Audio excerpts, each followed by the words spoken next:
Okey, Assalamualaikum warahmatullahi wabarakatuh. Semua sudah bersedia?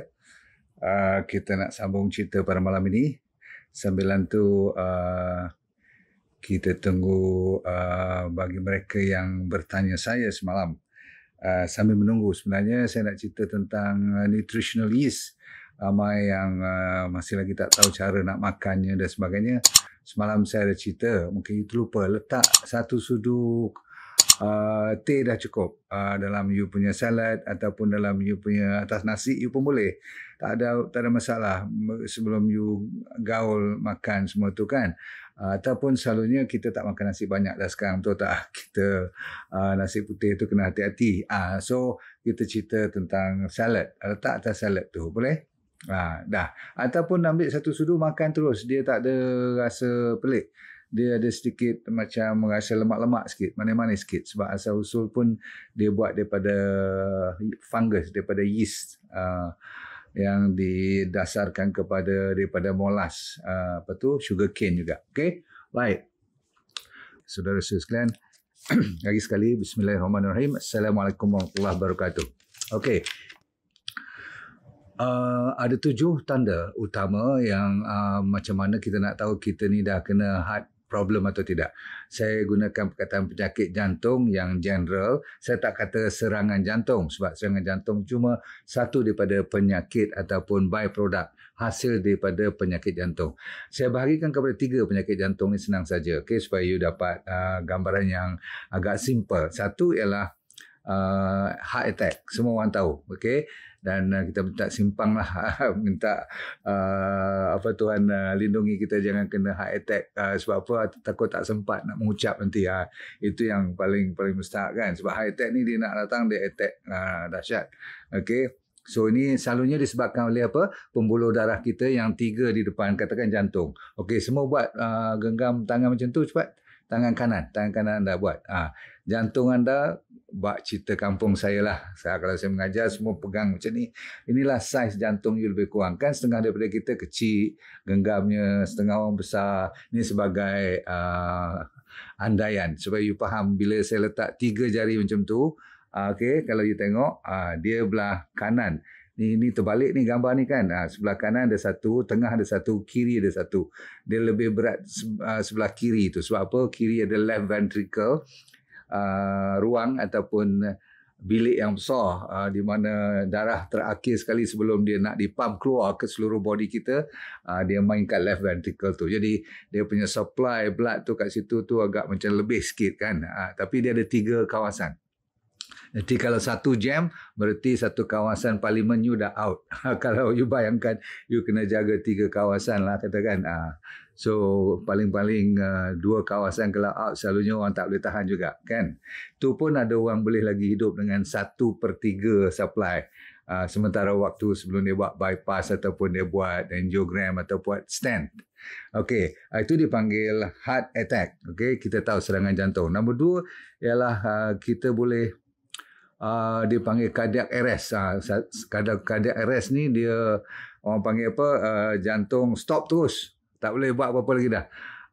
Dia selalunya ada masalah elektrik, macam current supply dah kena switch off atau fused, kena petir ke apa macam tu lah. Jadi you pengsan, you collapse, you dah tak boleh bangun, tak bernafas, tak ada lagi degupan jantung. Yang ni kalau tak cepat-cepat jumpa emergency doktor ke apa-apa, memang goodbye. Okay?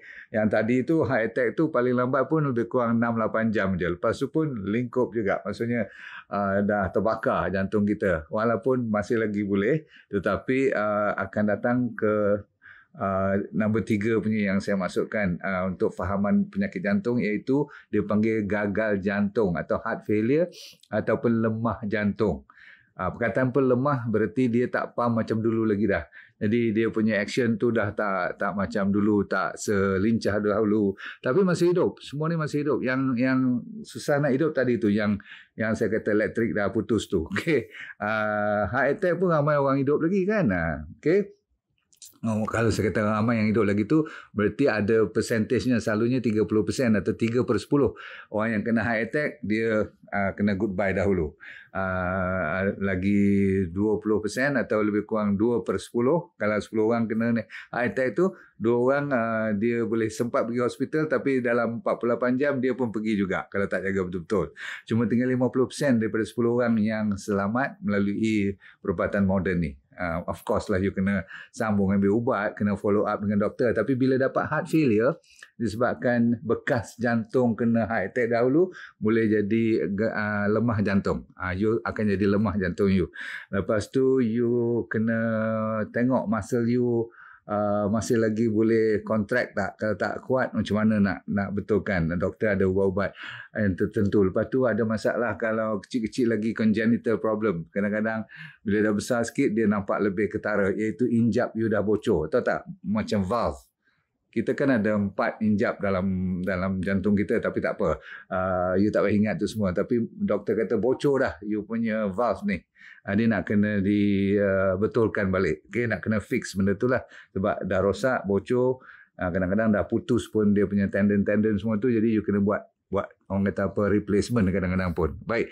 Lepas tu masalah selalunya orang ada high blood pressure pun menyebabkan jantung ni jadi penat.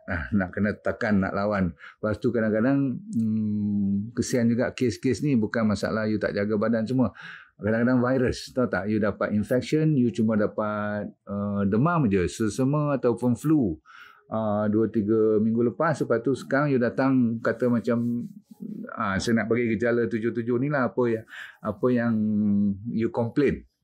Doktor cek tengok dah ada inflamasi dalam otot ataupun dalam muscle you ni kan.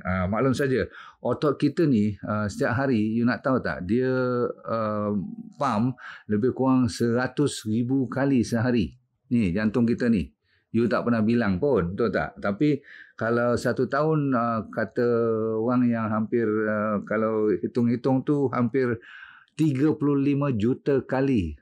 Tak berhenti-henti sampai lah ni. Kalau dia berhenti, kita berhentilah kan. Betul tak? Jadi kalau Allah dia charge cuma 5 kupang aja satu kali pump. Okey, 5 kupang dah lebih kurang 17 juta ringgit. Okeylah, dia charge kupang pun dekat 5-6 juta ringgit juga kan. So nak bayar ke? Setahun tu. Jadi kita sebenarnya semua ni dah kira-kira dah millionaire lah. Kalau dari segi itu baru jantung pump. Itu pernafasan lagi. Setiap kali kita hirup udara Allah bagi tu, dia cah 5 dit je. Jadi kalau kita fikir macam tu, ini satu lagi yang kita kena cek jantung lemah ni. Kenapa? Kesian kat dia. Setiap hari dia kalau tak efektif, kalau tak dalam keadaan yang fit, yang cergas, jantung kita tu, dia nak kena jalan lebih kurang 19,000 kilometer. Pusingan setiap kali dia buat cycle tu, pusing-pusing satu badan kita daripada jantung ke kepala, ke kaki, ke tangan semua ni. Dia punya network tu, dia nak kena supply pusing balik. Kalau campur tolak dia punya distance, jarak yang dilalui setiap hari. 19,000 kilometer. Jadi kalau kita tak bersyukur, kalau kita tak kerti kata Alhamdulillah, sombong sangatlah kita ni. Faham tak? Jadi tuan-tuan sekalian, saya nak bagi 7. Cek ya. Kadang-kadang 1 datang dah cukup. Kadang-kadang you kena ada 3-4 baru confirm. Sebab ada lagi penyakit-penyakit lain yang hampir sama. Contoh, kalau saya kata cepat letih. Ada cerita lain. Kalau tak cukup tidur pun cepat letih. Kalau makan tak betul ke, ataupun bau tadi pagi cirit ke apa-apa, kadang-kadang letih juga. Tetapi itu cerita lain. You sendiri tahu yang saya cerita ni tak ada pasal apa-apa, tak tahu cepat letih. You sekarang lebih cepat letih daripada dahulu. Kalau dulu you nak pergi satu KLCC pusing mall tu, tiap-tiap tingkat tu, sampai you buat second round lagi pusing pun tak ada masalah. You lepas.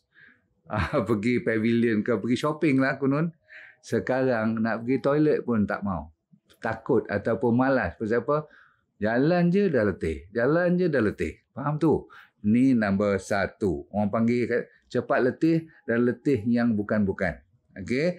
Jadi disebabkan oleh blood circulation, jantung kita dah lemah dan dah gagal ataupun masih hidup tetapi tak berfungsi secara baik, maka jantung kita dah berpenyakit. Sebab dah nampak letih, oksigen pun tak cukup.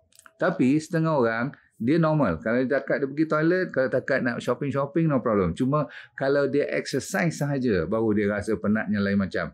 Dulu dia boleh pusing 2-3 round padang. Sekarang setengah padang pun tak larat. Kalau dia exercise, berjogging.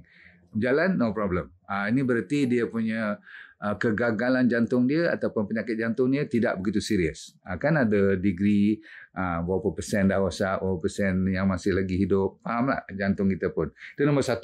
Nombor 2 ialah sesak nafas. Saya ulang, sesak nafas. Sebab ada kaitan kalau ditengok jantung, sebelum dia pergi ke tempat lain, dia mesti ambil udara ataupun ambil oksigen daripada mana? Dia kena hantar ke kilang namanya paru-paru, the lungs. Yang kiri kanan tu dah diproses, buangkan bahan toksik, carbon dioxide semua tu, lepas tu ambil oksigen, masuk balik ke left ventricle, pum, dia keluar ke aorta keluar. Faham tak? Jadi tuan-tuan sekalian, jantung pun memerlukan oksigen daripada sini juga. Darah daripada sini. Sebab jantung dia tak boleh pakai darah yang ada daripada dalam bilik dia tu, dalam dia punya chamber dia tu. Dia kena tunggu blood yang keluar daripada paru-paru ni pun, bila dia keluar pergi tempat lain, dia ambil sebahagian untuk pergi ke jantung dia juga. Maksudnya otot dia, supaya dia boleh bergerak. Tapi kalau tak cukup disebabkan penyakit yang saya cerita tadi kan, bekas-bekas serangan jantung atau ada infection, ada masalah-masalah virus ataupun injap dah bocor semua tu, maka dia sesak nafas. Pasal apa? Tak cukup. Pam berapa kali pun tak cukup. Sebab tu nanti saya cerita kat you, nafas ni dia ada kaitannya dengan oksigen. Kalau cukup oksigen, you tak payah nafas banyak-banyak. Ni sebab tak cukup oksigen. Dan selalunya kalau dia baring flat, dia akan sesak lagi sesak nafas dia. Sebab tu dia kena pakai you sekarang bantal tidur dah kena 2 atau 3 bantal. Nak tak belakang bahu ni ataupun belakang kepala ni, nak kena jenguk ke depan sikit, kena panggung sikit. Kalau macam tu tolong jangan main-main, mungkin dah ada penyakit jantung. Okey, dan kadang-kadang dia datang sekali dengan sakit kepala.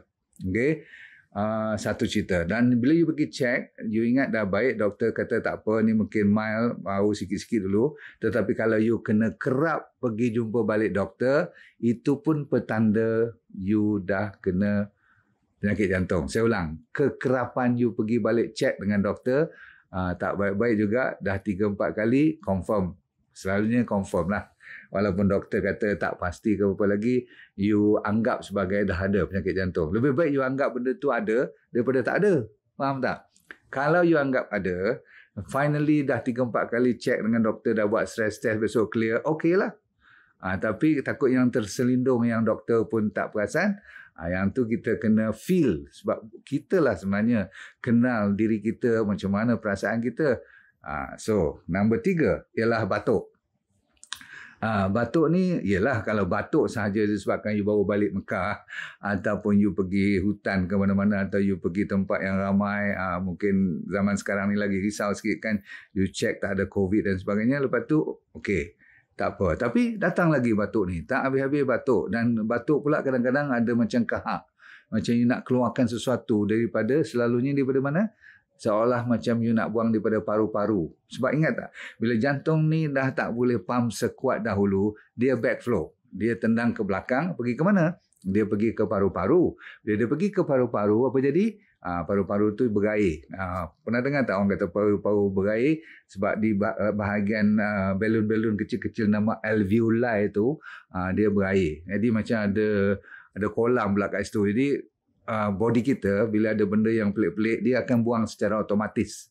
Itu kebaikan yang Allah bagi respon untuk lawan. Bila lawan dia batuk lah. Faham tak? Jadi batuk, berkahak pula tu, dan setengah orang sampai mual, sampai loya, kadang-kadang sampai muntah pula lagi. I think you kena check.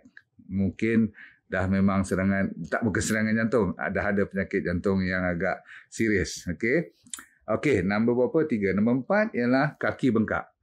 Ni biasa you dengar kan, selalu saya cerita ada masalah, mungkin kalau tak jantung, mungkin masalah buah pinggang ataupun masalah paru-paru pun boleh. Okey, so selalunya organ-organ ni yang terlibat. Dan hari ni sebab kita cerita tentang jantung, ni disebabkan bukan sebelah kiri pula, jantung sebelah kanan pula yang tak boleh pump.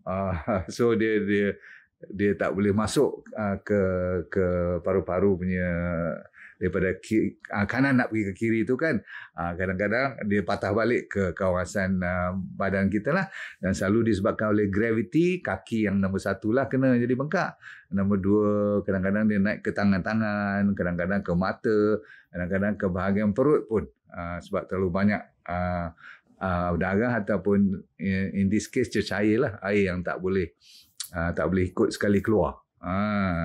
Kaki bengkak, dan kalau you tekan pula dia tak mau naik balik, macam orang kata apa, ada lekuk tu ke dalam tu kan, tempat yang bengkak tu, itu selalunya you kena check. Kalau tak pasal buah pinggang, selalunya pasal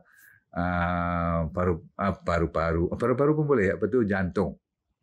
Walaupun ada kes kalau tak cukup vitamin macam apa, thiamin kan, pun boleh, ada setengah mineral tak cukup, pun boleh kaki bengkak.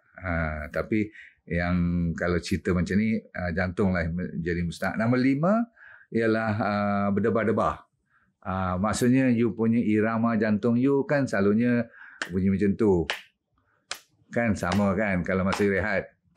Rehat, relax, dengar lecture, I tengah lecture macam ni. Kalau you nak buat exercise sedikit pun dia laju, tetapi lajunya agak sekata. Maksudnya okey, tapi kadang-kadang kalau dia main cerita tak sekata, tak teratur ni, tengok.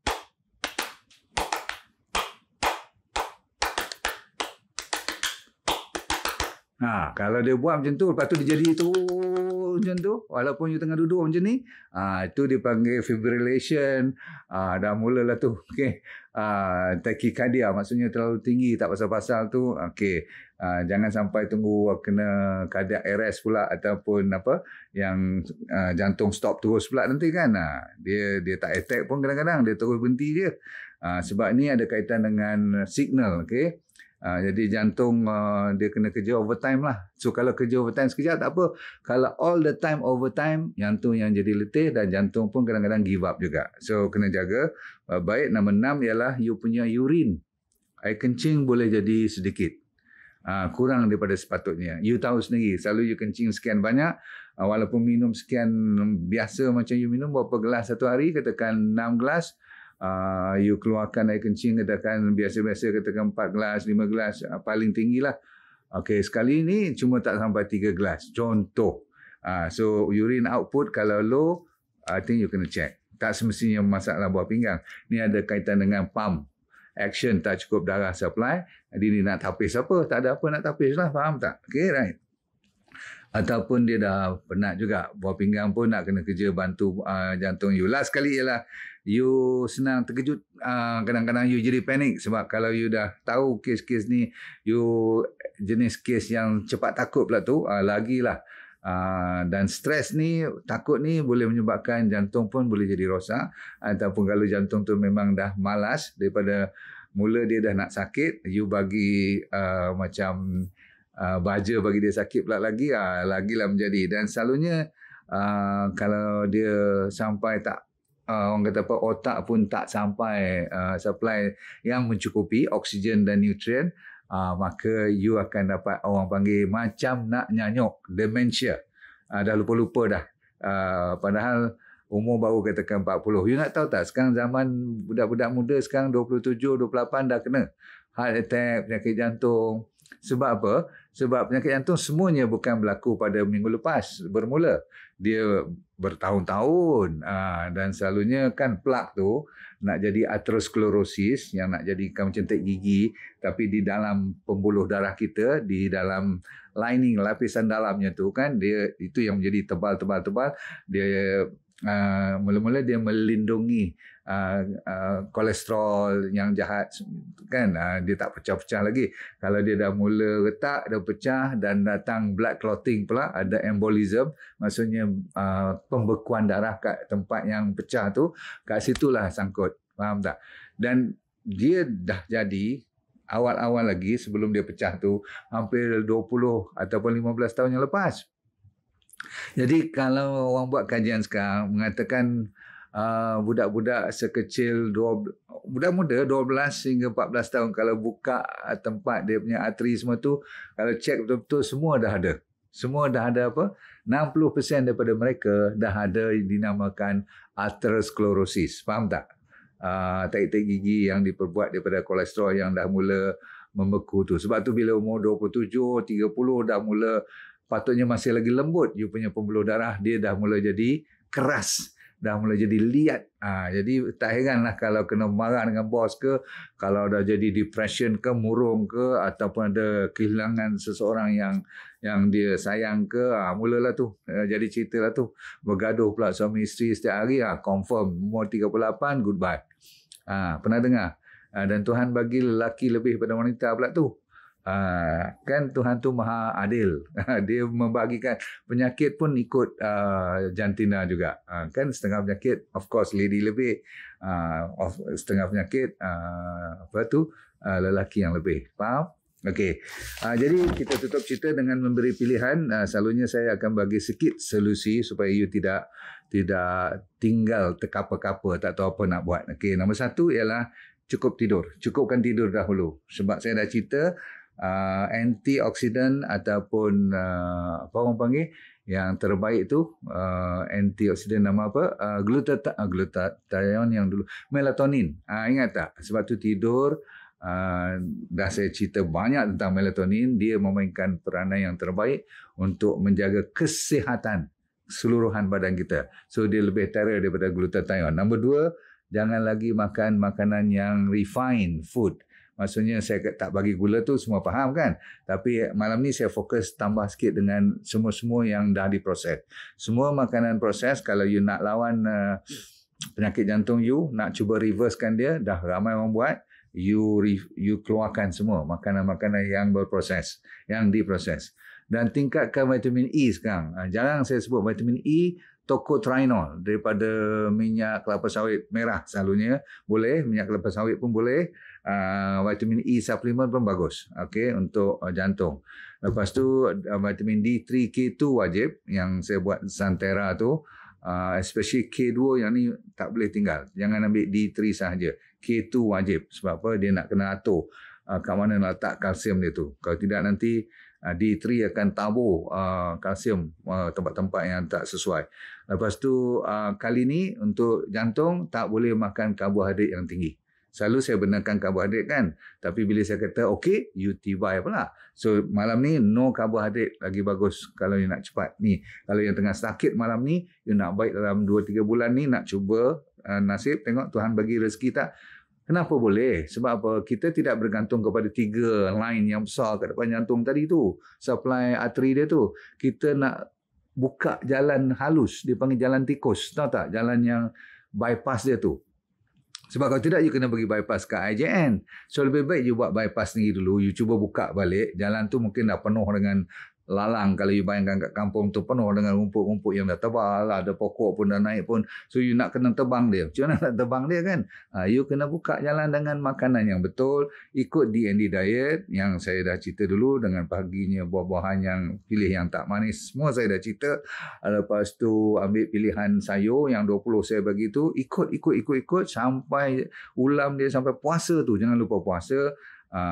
So very low in carbohydrate, yang nasi-nasi semua tu kalau boleh you cut down, okay? Ubi-ubi pun kalau boleh cut down buat sementara waktu. Lepas tu you jangan lupa kepada buah-buah lemon yang banyak sikit. Buah lemon maksudnya limau, okay?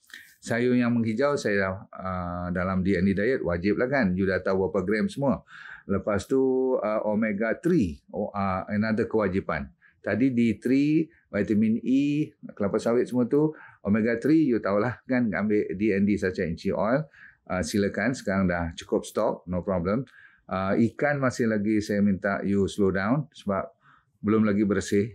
Zaman sekarang belum dipastikan. Ramai orang dah setuju masih ada mercury, ada lead, ada apa lagi, arsenic. So berhati-hati ya. Ambil bijirin punya milk, susu-susu kalau you nak masukkan juga dalam minuman you sikit-sikit ya. Nak main dengan susu, ambil susu yang penting susu almond, susu beras, susu barley. Sekarang ada susu oat pun, okey, boleh semua tu. Lagi yang saya galakkan, you ambil santan, no problem, don't be afraid, okay. Lepas tu oatmeal boleh, yang organik ya, oatmeal. Okey, lepas tu nutritional yeast yang saya ajar semalam tu, saya ulang dia sekali, 1 sudu sekali makan dah cukup. Kalau agak duit lebih, bubur 2 sudu. Dia tak ada masalah, 3 sudu pun tak apa. Sudu teh. Okey, masuk atas salad you, makan. Kacau-kacau dia, atau nak telan sekali pun boleh, no problem. Sedap dia. Okey, very good. Memang terkenal untuk jantung. Kacang pilih 4 ni. Dengar walnut, almond, saya ulang, walnut, almond, brazil nut dengan chestnut. Tahu chestnut, buah berangan. Walnut, almond, brazil dengan chestnut. Oh, satu lagi ada bonus. Hazelnut. Saya jarang makan hazelnut tu sebab tu saya terlupa ni. Okey, lepas tu bijirin apa pun, kacang-kacang panjang, kacang pendek, kacang buncis, kacang pendek, asalkan ada dia punya kekacang dalam tu, edamame ke, beans, beans ni macam kidney beans. Pastikan you soak dia, masak dia elok lah, takut nanti beracun pula kan. Apa tu kacang kuda, okay, nak buat hummus ke, no problem. Okay, berry very important, strawberry, raspberry, blueberry, all the berry memang terkenal untuk jantung. Okay, lagi hitam lagi bagus. Avocado tak usah cerita lah, dia memang tak akan failnya, you bubur kat mana pun dia hidup. Dark chocolate, garlic, iaitu bawang putih, dengan kunyit, dengan black pepper, cinnamon, kayu manis, yes. Lepas tu you nak buat campur dengan cuka pun boleh, no problem. Apple cider vinegar, ataupun ambil kurma punya vinegar atau fig punya vinegar. Okay, campur dengan madu, campur dengan lemon, campur dengan garlic, campur dengan ginger. You boleh buat sekali. Saya ulang, yang satu koktail ni, dengar madu, cuka, daripada pilihan 3 tadi, campur lemon, campur garlic, campur ginger. Buat sesedap rasa, minum. Selang sehari pun tak apa. Dan kita tutup cerita dengan last kali, minyak-minyak lain boleh lah. Minyak kelapa dara, budak-budak yang awal-awal muda-muda, ajar dia orang ambil D&D Kids tu, semuda 2 tahun dah mula galakkan dia. Sebab apa? Sebab umur 12 dah ada plug dah budak-budak zaman sekarang ni. Okay, ajar dia orang. Sebab minyak-minyak MCT oil semua ni bagus untuk anti-inflamasi dan juga melawan daripada masalah atherosclerosis. Olive oil pun sama juga. Okay, so ingat yang saya cerita ni sebenarnya saya dah cerita banyak kali, tapi untuk tujuan you bersemangat malam ni supaya you belajar dan kita lawan sebaik mungkin, sebab penyakit jantung masih lagi menjadi pembunuh utama. Setengah tempat motor vehicle accident dah tank kita. Tank kita maksudnya kat Malaysia ni katanya accident lebih banyak daripada orang kena penyakit jantung. Tapi itu accident. Itu menzalimi diri sendiri. Tapi penyakit jantung pun menzalimi diri sendiri juga kan. Sebab diet tak jaga, merokok, dengan obesity, dengan ada diabetes, itu semua dia punya orang panggil co-factor dia lah, comorbidity dia. Faham? Yang senang membawa kepada penyakit serangan jantung ataupun lemah jantung. Alright, so jangan lupa kepada yang saya kata apa tadi, vitamin E, D3K2, omega 3 yang essential oil tu, Santera untuk D3K2, jangan ambil kurang daripada 2 sachet satu hari sebab nak penuhkan 10,000 international unit. Yang lain tu banyak herba-herba dan makanan yang sehat-sehat. Assalamualaikum warahmatullahi wabarakatuh. Semoga anda sentiasa dalam keadaan dunia bahagia, akhirat syurga. Dan kita sentiasa kena pandai apa? Let go and feel good all the time. Bye.